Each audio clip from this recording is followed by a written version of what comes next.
She asked the same question over and over, until Karoline had enough. What happened next stunned the entire room. The room was packed. A row of cameras lined the back wall, their lenses trained on the podium where Karoline Leavitt stood, poised and confident. She was no stranger to tough crowds, but today felt different. The air in the Washington, D.C. briefing room was thick with anticipation, an unspoken tension humming beneath the surface. She adjusted the microphone. "Good afternoon, everyone. Let's get started." Immediately, hands shot up across the room. Journalists hungry for a headline, eager to get their questions in first. Karoline pointed toward a familiar face, a reporter from a major network, who asked about the administration's latest policy on tax cuts. She answered smoothly, delivering the kind of well-rehearsed response that came with the job. Then, another question. A follow-up on education reform. Karoline addressed it without hesitation. She had done this countless times before: stand firm, control the message, and navigate the press like a seasoned professional. But that's when it happened. A voice cut through the room, sharper than the rest. "Ms. Leavitt, let's talk about the real issue here." It was her, the liberal reporter. Karoline knew her well, always aggressive, always looking to push the conversation into controversy. She was seated near the front, leaning forward with a smirk, her pen tapping rhythmically against her notepad. Karoline stayed composed. "Go ahead." The reporter didn't waste a second. "Do you think the administration's policies are intentionally designed to suppress certain communities? Because the data suggests—" Karoline held up a hand. "I've answered that question before. The administration is focused on policies that benefit all Americans, regardless of background. If you'd like to discuss the specifics of today's topic, I'm happy to continue." A few murmurs rippled through the room, but the reporter wasn't done. She leaned in further.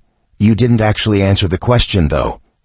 Can you directly address whether—" "I did answer," Karoline interrupted, her tone firm but controlled. She glanced at the other journalists, signaling that she was ready to move on. For a moment the room seemed to settle. A brief pause, as if everything might return to normal. But then, "I just don't see why you're avoiding it," the reporter pressed, her voice cutting through the space. "It's a simple yes or no. Are these policies suppressing marginalized groups?" The temperature in the room shifted. Other reporters exchanged glances. Some looked intrigued, others uncomfortable. No one liked a press conference turning into a showdown. But that's exactly what was happening. Karoline exhaled slowly. "I'm not avoiding anything. I'm staying on topic. If you have a question related to today's discussion, I'll gladly answer. If not, I'll be moving on." But the reporter wasn't backing down. She leaned even closer to the microphone. "So that's a no comment." The energy in the room tightened, the weight of the moment settling on everyone's shoulders. It was clear. This wasn't just a press conference anymore, it was becoming a spectacle. A hush fell over the room. No one spoke, but the silence wasn't empty. It was loaded, the kind of silence that wasn't passive but waiting, like an elastic band stretched just before it snapped. Karoline adjusted her stance, placing both hands on the podium. "I've answered your question, I'll be moving on now." She pointed to another journalist in the back. But before they could speak, the same voice cut through again. "Why is it so hard for you to give a straight answer?" A flicker of irritation crossed Karoline's face. Not much, just a brief tightening around the eyes, but enough for those paying attention to catch it. She wasn't new to this. She knew reporters had a job to do. But there was a difference between pressing for accountability and turning an event into a personal stage. And right now, it was clear which one this was. A few cameras panned from Karoline to the reporter, catching every shift in body language, every subtle movement that could be spun into a headline. Karoline inhaled through her nose. "I don't believe in wasting anyone's time. If you have a new question, I'll answer it. Otherwise, I'd like to give others a chance." The reporter smirked. "Sure. New question. Why is this administration so afraid of transparency?" A few quiet gasps. Some reporters scribbled furiously, sensing the moment turning into something bigger. Karoline gave a measured blink, the only sign that the remark had landed. Her grip on the podium tightened for a second before she let go. exhaling just slightly. She smiled, but not the warm diplomatic kind. This was a different kind of smile, one that said, "I see exactly what you're trying to do." She took her time before responding. Transparency? That's exactly what this administration stands for. But what you're doing isn't about transparency, it's about theatrics. The words hung in the air. The reporter's smirk faltered just a little. Another journalist, this one seated closer to the back, cleared his throat. "Karoline, if I could—" But again the same voice interrupted. "So you're dismissing valid concerns as theatrics? The American people deserve real answers." The cameras caught everything. The slight tilt of Karoline's head. The way the other journalists shifted in their seats. Some clearly frustrated that the event had been hijacked. A veteran journalist, someone who had been covering politics for decades, leaned back and muttered to a colleague, "This isn't journalism, this is performance art." But the reporter didn't care. She knew exactly what she was doing. The longer she kept this going, the more likely it was to go viral. A confrontation like this? It was gold for social media. Karoline saw it too. She had a choice. Engage and give the moment more fuel, or shut it down entirely. She sighed, finally looking toward security at the side of the room. She didn't have to say anything. The shift in her gaze was enough. The room tensed again. Everyone knew what that meant. This was no longer just an argument, it was about to escalate. The air in the room felt heavier now. No one was speaking, but the tension was thick enough to hold everyone in place. Karoline could see it, the way some of the journalists avoided eye contact. Others gripping their pens just a little tighter. They weren't just watching. They were waiting. The reporter, a woman in her mid-30s with sharp eyes and an unwavering posture, didn't move. She was still leaning forward, pen resting against her notepad, a quiet smirk playing at the corner of her mouth. She wasn't here to ask a question. She was here to make a point. Karoline straightened. "I'll say this one more time. If you have a relevant question, I will answer it. But I'm not going to stand here and engage in bad faith arguments." The reporter chuckled softly, shaking her head. "Bad faith? Karoline, I'm doing my job. Isn't that what a free press is for?" Karoline didn't blink. A free press is about holding people accountable. What you're doing is trying to turn this into a spectacle. A few murmurs rippled through the room. Some of the journalists stole quick glances at each other, sensing the shift. The back and forth was no longer about policy. It was something else now. The reporter tapped her pen once on the table. "So, just to be clear," Karoline knew what was coming before she even said it. "Are you refusing to answer because you can't? Or because you don't want to?" Silence. A few reporters inhaled sharply, bracing for what came next. Karoline exhaled, measuring her response. "I am refusing to play a game. This press conference is not about you." The smirk on the reporter's face flickered, just for a moment. Then she leaned back in her seat, arms crossed. "Right. Because expecting transparency is a game." This time it wasn't just a murmur. A few journalists whispered to each other.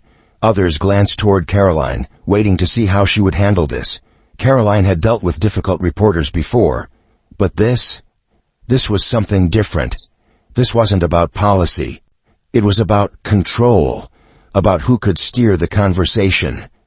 She adjusted the microphone slightly, taking a step back from the podium. "I think we're done here." The words sent a shockwave through the room. The reporter's eyebrows lifted. "Excuse me?" Karoline didn't flinch. "You've made it clear you're not interested in an actual discussion. You're looking for a headline. If you'd like to stay and listen to the rest of the press conference, you're welcome to.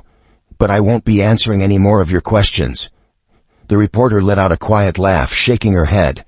"So, silencing the press. Got it." Karoline's jaw tightened. She knew that was coming. She knew exactly how this would be spun the second the cameras went off, but she also knew there was no winning with someone like this. She glanced toward security. A subtle, wordless signal. And just like that, everything changed. People shifted in their seats. The energy in the room snapped from tense anticipation to full-blown confrontation. It was no longer just an argument, it was about to become something much bigger. A ripple of unease passed through the room. Journalists weren't just watching now, they were recording every second, every movement, waiting to see how far this would go.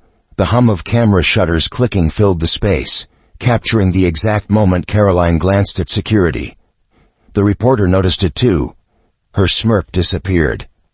"You're seriously doing this?" she asked, her voice lower now but sharp enough to slice through the room. Karoline didn't answer. A uniformed officer stationed by the door took a slow step forward. He didn't need to say anything. The meaning was clear. The reporter had two options: de-escalate or double down. She chose the latter. "This is unbelievable," she muttered, shaking her head. Then louder, so the cameras would catch it. "So much for freedom of the press, huh?" Karoline remained still. Freedom of the press doesn't mean hijacking a press conference. The reporter let out a dry laugh, looking around the room as if inviting the other journalists to agree with her. Some shifted uncomfortably. A few scribbled notes. But no one spoke. The security officer took another step. For a split second the reporter hesitated. She could stand her ground, make them physically remove her. That would be a viral moment. Or she could get up, walk out on her own terms, and control the narrative another way. Karoline watched as the decision played out behind the reporter's eyes. Then, slowly, the woman reached for her notepad. She stood, adjusting the strap of her bag. "This is a disgrace," she muttered under her breath, just loud enough to be picked up by the mics. Then one final jab before she turned toward the exit. "You can kick me out, but you can't silence the truth." Karoline didn't respond. The door closed behind the reporter, and just like that, it was over. Or at least it should have been. The silence that followed was thick. No one sure what to do next. The cameras were still rolling. Some journalists kept their eyes down, pretending to scribble notes. Others just stared. Then, from the back of the room, a voice. "Karoline, do you think this was the right decision?" She turned her gaze toward the journalist who had spoken. "I think it was necessary." Another voice. "You don't think this will backfire?" She knew it would. She knew by the time she left this room the internet would already be flooded with clips. She could already see the headlines. "Karoline Leavitt removes reporter for asking tough questions." Did it matter? She straightened. "We're here to have discussions, not disruptions. If anyone else has real questions, I'm happy to answer them." A beat of hesitation. Then slowly a hand went up. The press conference continued. But the real storm, it was just beginning. Within minutes the footage would spread like wildfire, and by the time Karoline left the podium, her name would already be trending. By the time Karoline stepped off the podium, her phone was already buzzing. Staff members hovered near the edge of the room, whispering in hushed tones, their faces tense as they glanced between their screens and the door the reporter had walked out of minutes ago. She didn't need to check her notifications to know what was happening. The clip was spreading, fast. As she walked down the hallway toward her office, one of her aides caught up with her, phone in hand. "It's already trending. Hashtag silencing the press is picking up steam." Karoline exhaled through her nose. "Of course it is." The aide hesitated. "The major outlets are running with it. Some headlines are fair, just reporting what happened, but others—" She trailed off, scrolling. "Leavitt shuts down press freedom. Reporter escorted out for speaking truth to power." Karoline stopped walking. "Speaking truth?" she repeated, half a laugh, half a scoff. She wasn't speaking truth, she was performing. The aide nodded. "Doesn't matter. That's not how it's being framed." Karoline had known this was coming the second she locked eyes with security. The way these moments played out was almost predictable now. Clip the tension, cut out the context, slap on a dramatic headline, and let the outrage machine take care of the rest. Still, as frustrating as it was, she wasn't about to panic. She had been in politics long enough to know that narratives could shift. "What about our base?" she asked, pushing open the door to her office. The aide followed her in. "They're backing you. Conservative commentators are calling it a win, saying you handled it with professionalism. The usual names are defending you." Karoline nodded. "And the White House?" "They're distancing themselves, but they're not condemning you. Yet." That last part hung in the air. Karoline leaned against her desk, arms crossed. "And her?" The aide didn't have to ask who she meant. She scrolled again, eyes flicking over her screen. "She's leaning into it. Already did a live interview calling it a chilling moment for press freedom. She glanced up. She's getting booked on every major network. Of course she was. Karoline tilted her head back, staring at the ceiling for a brief second before pushing off the desk. She wanted this, she muttered, and we just gave it to her. The aide bit her lip. So, what's the play here? Karoline didn't answer right away. She walked to the window, looking down at the street below. Reporters were already gathering outside, waiting for her next move. She knew she had a choice: stay quiet and let the moment run its course, or get ahead of it before the narrative hardened. Her jaw tightened. The fight wasn't over. If anything, it was just beginning. The noise outside was growing. Reporters huddled on the sidewalk, cameras angled toward the entrance, waiting for a statement. Inside, Karoline was still, hands resting on her desk as her aide scrolled through an endless stream of headlines. They're split, the aide said finally. Some are calling it justified, saying you handled an unprofessional disruption the way any press secretary should. Others, she hesitated, then sighed. They're painting it as an attack on democracy. Karoline smirked, shaking her head. An attack on democracy, she repeated. For removing a reporter who refused to follow the rules? Her aide didn't respond. They both knew the truth didn't matter, not in the fast-moving world of digital outrage. A second aide stepped in, holding up his phone. She just posted her full statement. Karoline took a deep breath. Let's hear it. He read from the screen. Today I was removed from a press conference for doing my job, asking tough questions. This administration claims to value transparency, but when faced with real scrutiny, they silence the press. This should alarm every American who believes in accountability and free speech. Karoline let out a short laugh. And let me guess, no mention of how she disrupted the entire event? The aide shook his head. Nope. Just playing the victim, of course. It was all so predictable. The selective editing, the carefully framed posts, the dramatic claims of suppression. Karoline had seen this game played before, and now she had a choice. Her first instinct was to go on offense, to call a press briefing, lay out exactly what had happened, and remind the public that removing a disruptive journalist was not the same as silencing the press. But she knew how that would play out. The moment she engaged, the cycle would keep spinning. She turned back to the window. Outside, a news van pulled up, another reporter stepping out with a microphone in hand. The coverage wasn't slowing down. She tapped her fingers against the desk. What's our strongest play? The first aide hesitated. We could release the full, unedited footage before her version gets too much traction. Let people see for themselves how many times you warned her before security stepped in. The second aide nodded. That way it doesn't look like a defensive move. Just transparency. Karoline considered it. It was a smart move.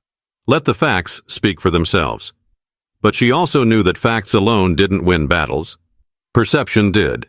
Her eyes flicked back to her phone where notifications kept rolling in. She could already predict the cable news segments, the outraged panel discussions, the op-eds dissecting her decision. A long breath in, a slow exhale. Then she nodded. Release the full footage.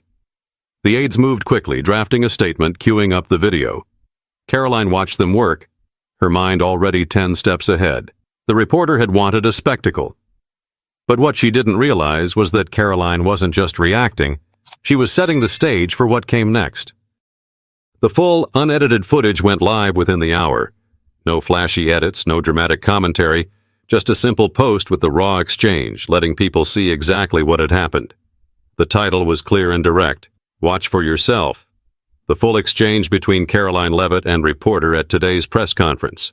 Karoline sat back in her chair, watching as the numbers ticked upward. Thousands of views in minutes, comments flooding in, some furious, some supportive. Her phone buzzed, a message from a close ally in the media. Smart move. This takes the wind out of their sails. But she knew it wasn't that simple. The spin was already in motion. The reporter herself had gone on multiple networks, retelling the story in a way that painted herself as the victim. Karoline clicked on one of the interviews. There she was, seated in a dimly lit studio, brows furrowed in righteous indignation. "I was simply doing my job," she told the anchor. "I was asking tough but necessary questions, and instead of addressing them, I was removed." That should worry everyone, regardless of political affiliation. The anchor nodded solemnly. "Did you feel threatened?"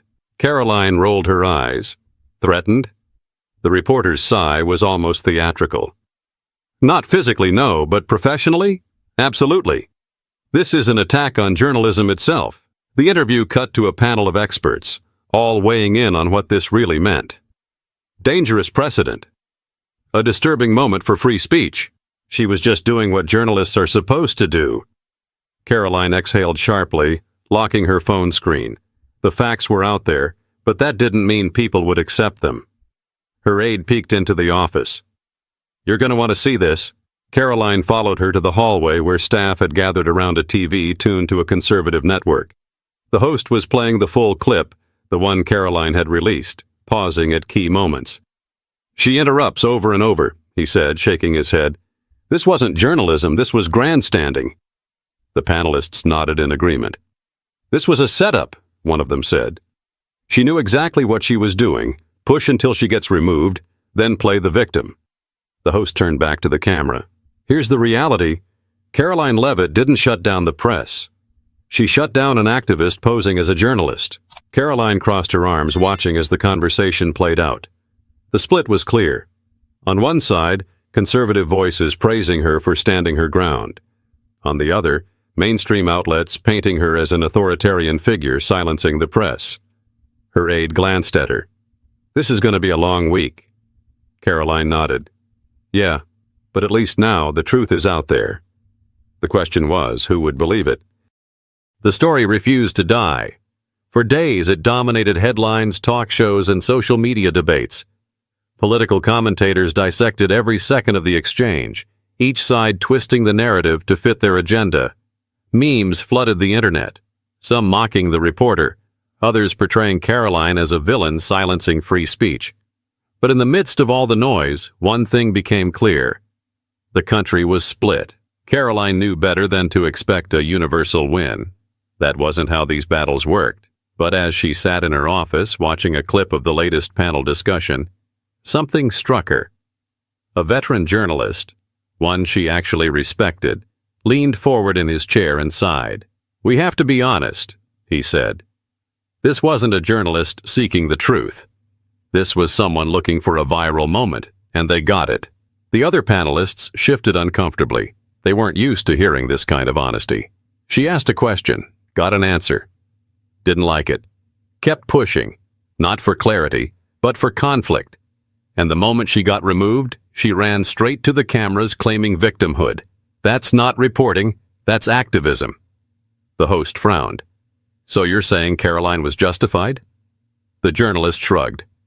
"I'm saying we need to be honest about what journalism is supposed to be. We're here to inform the public, not manufacture outrage." Karoline exhaled slowly. Finally, someone had said it. But she knew the damage was already done. The headlines had been written. The clips had been edited.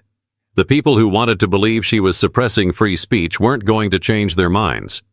And the people who supported her had already moved on, waiting for the next political battle. Her aide knocked softly on the door, stepping inside. "You have an interview request from—" "No," Karoline said immediately. The aide blinked. "You don't even know who it's from." "I don't care," Karoline said, standing up. "I'm not playing into this any further. The facts are out. Let them do what they want with them." The aide hesitated, then nodded. "Understood." Karoline grabbed her phone, scrolling through the endless notifications. The storm would pass, it always did. But she knew this wasn't just about one press conference. It was about something bigger, the way the media operated now, the way narratives were crafted, the way truth was becoming secondary to clicks and outrage. She looked back at her aide. "Release one last statement." "What do you want it to say?" Karoline thought for a moment, then smiled. "Just 4 words." The aide waited. Karoline nodded. "Watch the full video." Because at the end of the day, that was all that mattered. The truth, whether people wanted to see it or not. Media integrity is a fragile thing. In an era where clicks matter more than context, the line between journalism and activism is blurrier than ever. The real question isn't whether Karoline was right or wrong. It's whether we, as a society, value truth enough to recognize when we're being manipulated. What do you think? Let's hear it in the comments below. And if you want more content like this, hit that subscribe button.